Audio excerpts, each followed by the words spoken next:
एक बार सती अनसुईया की परीक्षा लेने 3 साधु उनकी कुटिया के द्वार पर आए। मुनियों के स्वागत के लिए अनसुईया ने अर्घ्य आचमन देकर कंद मूल समर्पित किया, किंतु मुनियों ने आतिथ्य स्वीकार नहीं किया। अनसुईया ने विनीत भाव से पूछा, मुनिगण, कौन सा अपराध हो गया जो आप लोग पूजा ग्रहण नहीं कर रहे हैं? मुनिगण बोले, आप हमारी प्रतिज्ञा स्वीकार करें, तब हम लोग अन्न जल स्वीकार करेंगे। अनसुईया ने कहा, अतिथि सत्कार प्राणों का बलिदान देकर भी किया जाता है, अतः मैं वही करूंगी जिससे आप प्रसन्न हो। मुनियों ने कहा, तो आप निसंकोच होकर हमारा आतिथ्य करें। जब सती अनसुईया कुछ समझ न पाई तो मुनि बोले, आप हमारे साथ पर पुरुष जैसा व्यवहार न करके लाज मर्यादा और संकोच को त्याग कर अर्थात नग्न होकर हमें भिक्षा दे। सती अनसुईया जी मुनियों की वाणी सुन अवाक रह गई और बोली, ये कैसे संभव है? कोई भी पतिव्रता नारी भला पर पुरुषों के सामने अपनी लाज व मर्यादा का त्याग कैसे कर सकती है? लाज और मर्यादा तो नारी के आभूषण होते हैं और आप मुझे आभूषणहीन रूप में क्यों देखना चाहते हैं? लगता है आपके मन में कोई खोट है। मुनि बोले, हम सच्चे तपस्वी हैं। मुनियों ने कहा, तुम निर्वस्त्र होकर भिक्षा दो, अन्यथा हम जा रहे हैं, पर ये याद रखना, हमें ऐसे लौटाने का विनाशकारी परिणाम तुम्हें भोगना होगा। तभी अनसुईया जी ने ध्यान लगाया तो तपोबल से पता चला कि ये तीनों मुनि और कोई नहीं बल्कि ये तो स्वयं त्रिदेव ब्रह्मा, विष्णु और महेश हैं। पता चला माता लक्ष्मी जी, सती पार्वती और सरस्वती जी ने अपने अभिमान वश इनको यहाँ मेरा पतिव्रत्य नष्ट करने के लिए भेजा है। सब जानकर माता अनसुईया जी मुनियों को कुटिया के अंदर ले गई और आदर पूर्वक बैठा दिया। प्रार्थना की, यदि मैं सच्ची पतिव्रता हूँ तो यदि मैंने भूल से भी स्वप्न में भी पर पुरुष का ध्यान न किया हो तो तीनों त्रिदेव 6 महीने के शिशु हो जाएं। इतना कहते ही वे 6 महीने के बालक बनकर रोने लगे। माता ने निर्वस्त्र होकर स्तनपान कराया। महामुनि अत्रि अनसुईया के पति भी आ गए और सुकुमार बच्चों को देखकर आश्चर्यचकित हो पूछा, देवी, देव स्वरूप कमनीय, ये तीनों बच्चे किसके हैं? अनसुईया ने कहा, भगवान, ये आपके ही बच्चे हैं। भगवान ने स्वतः कृपा की है। महर्षि समाधि के द्वारा रहस्य को जानकर आनंदित हुए।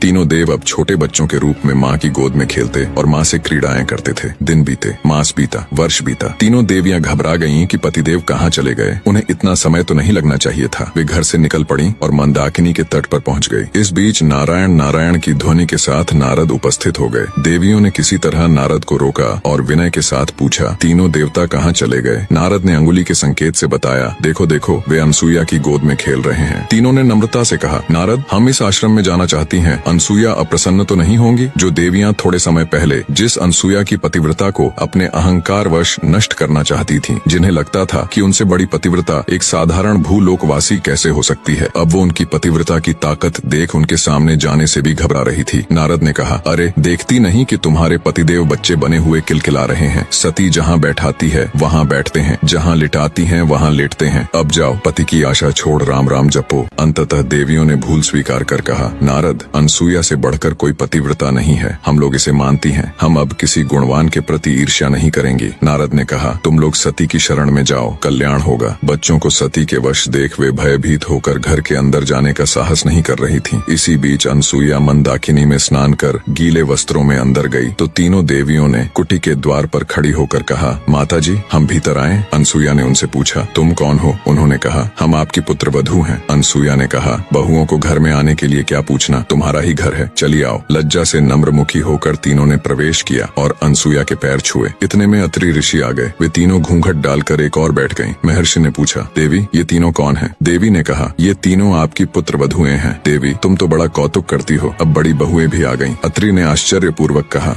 तीनों देवियों ने सती के पैर पकड़े और कहा, क्षमा करें और हमारे पति हमें प्रदान करें। अनसुईया ने कहा, मैं कब मना कर रही हूँ, गोदी में उठाकर ले जाओ। तब तीनों ने प्रार्थना की, माँ, अब और अधिक लज्जित न करें। यह सुनकर देवी का हृदय द्रवित हो गया और उन्होंने पुनः पतिव्रता धर्म के बल से उन्हें यथावत कर दिया और उठकर तीनों देवों की वंदना की और पूजन किया। देवताओं ने कहा, पतिव्रते, हम तुम्हारे पतिव्रत्य से संतुष्ट हैं, वर मांगो। माता अनसुईया ने कहा, आप मेरे पुत्र हो जाएं। तीनों ने तथास्तु कहा। यही देव बाद में पुत्र के रूप में उत्पन्न हुए। पति को परमेश्वर मानकर अपनी समस्त इच्छाओं को पति की इच्छा में विलीन कर जो नारियां जीवन यापन करती हैं, उनके लिए संसार में कुछ भी असाध्य नहीं है। अनसुईया जी से जुड़ी एक और कथा है जिससे उनकी पतिव्रता शक्ति का पता चलता है। एक बार जब पृथ्वी पर पतिव्रता शांडिली के कारण 10 दिन तक सूर्योदय नहीं हुआ था, तब माता अनसुईया जी ने देवताओं के आग्रह करने पर पतिव्रता शांडिली की मदद कर भीषण त्रासदी को टाला था। बहुत समय पहले प्रतिष्ठानपुर नामक नगर में कौशिक नाम का एक दुष्ट ब्राह्मण रहता था।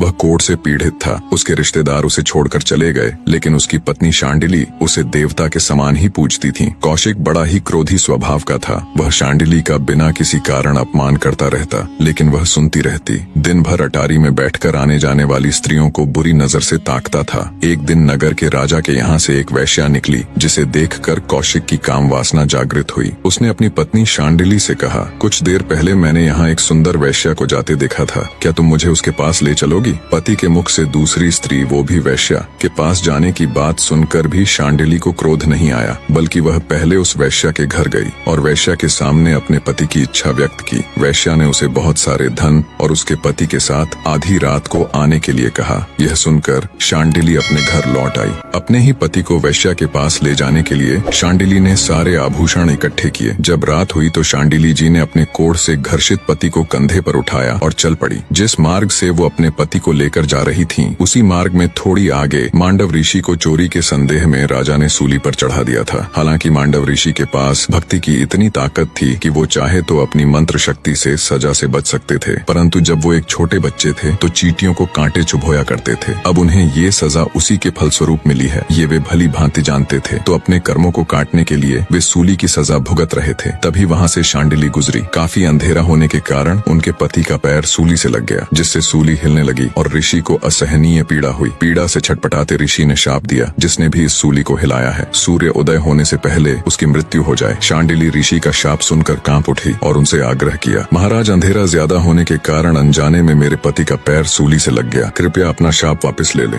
किंतु मांडव ऋषि ने ऐसा करने से साफ मना कर दिया।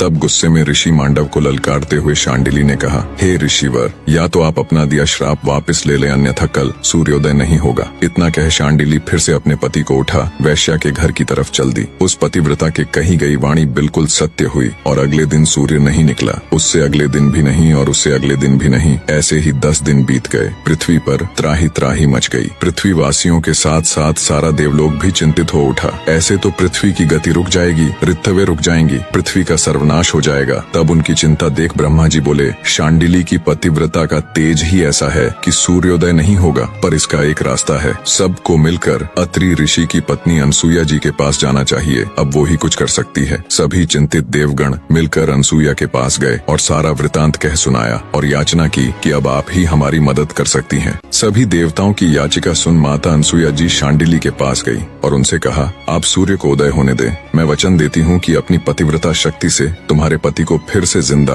और बिल्कुल स्वस्थ कर दूंगी। उनका रोग समाप्त हो, वो देवताओं के जैसे अजर हो जाएंगे। माता अनसुया से आश्वासन मिलने के बाद देवी शांडिली ने सूर्योदय होने दिया। माता अनसुया जी ने अपने वचन अनुसार कौशिक ऋषि को जीवित कर उसे देवताओं की तरह अजर बना दिया। कौशिक ऋषि अब पहले की तरह कठोर स्वभाव का नहीं रहा। भारतवर्ष की नारियों में पतिव्रता अनसुया जी का सर्वोच्च स्थान है। वही शांडिली जी भी एक पतिव्रता नारी थी, जिसने सूर्य तक को उदय होने से रोक दिया था। निष्कर्ष, सच्चा प्रेम, समर्पण और निष्ठा वह शक्तियां हैं जो असंभव को संभव बना देती हैं। जब हम अपने कर्तव्यों और धर्म के प्रति पूर्ण समर्पित होते हैं, तब समस्त ब्रह्मांड हमारे संकल्प के सामने झुकता है। यह जीवन का सत्य है कि प्रेम और त्याग में निहित शक्ति किसी भी बाधा को पार कर सकती है। बाहरी कर्मों की सीमा से परे भीतर की निष्ठा और साधना का तेज ही वास्तविक शक्ति का आधार है। एक ऐसा आधार जो न केवल स्वयं का उद्धार करता है, बल्कि सृष्टि को भी संतुलित रखता है।